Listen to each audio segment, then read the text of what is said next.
As far as other questions, Quran, touching the Quran. Touching the Quran. La yamassuhu illa al-mutahharun is a verse which may have been in the mind of someone who said it. But it is wrong to say that physically touching the Quran while your hands are clean is not permissible unless you have done wudu. This is not right.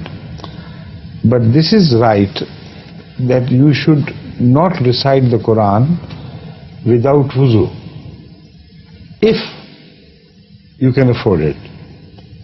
But it doesn't mean that you cannot quote Quran without wudu. Mu'min is mostly in a clean state, and while he remembers something, he does zikr ilahi and this and that. He can't remain all the time in wudu. It's impossible. So one shouldn't be overstrict, one should be respectful. This is a very blessed book. So when you touch it, you must show some respect deep in heart, and you shouldn't like it to be touched while you're not in a fit state of purity. Otherwise, if you insist on wudu for all these things, then that reminds me of a joke about Johar, perhaps it was, or somebody else. In Arabia it happened.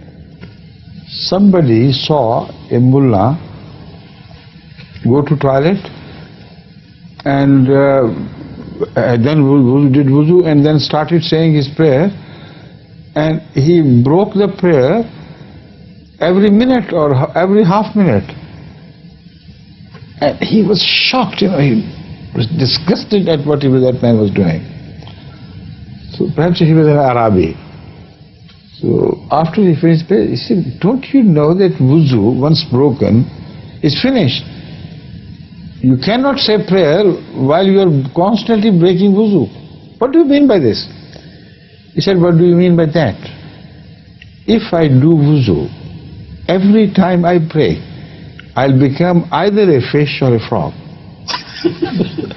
I'll have to live constantly in water. So those who are diseased people, it's not just a joke, it's also a question of edict. Those people who are diseased, who cannot retain their wudu because of some disease which they cannot help. Some people suffer from stomach breakdown and things. For them it is just one wudu. And then they can say their prayer, but they know better that they are answerable to Allah. If they can retain their wudu for one prayer time, they must repeat the wudu. But if they're ill people, they can't do anything. Some people have salsal ball, which means constantly the urine is dripping out. And I'm a homeopath, I know this disease. They come and ask me, can't we say our prayer? I say, you can. Only wash yourself as best as you can, try to hold yourself as much as you can, but after that leave it to Allah. Because Islam caters for all requirements, for all possibilities. إن شاء الله. شكرا حضور. السلام عليكم. وعليكم السلام ورحمة الله.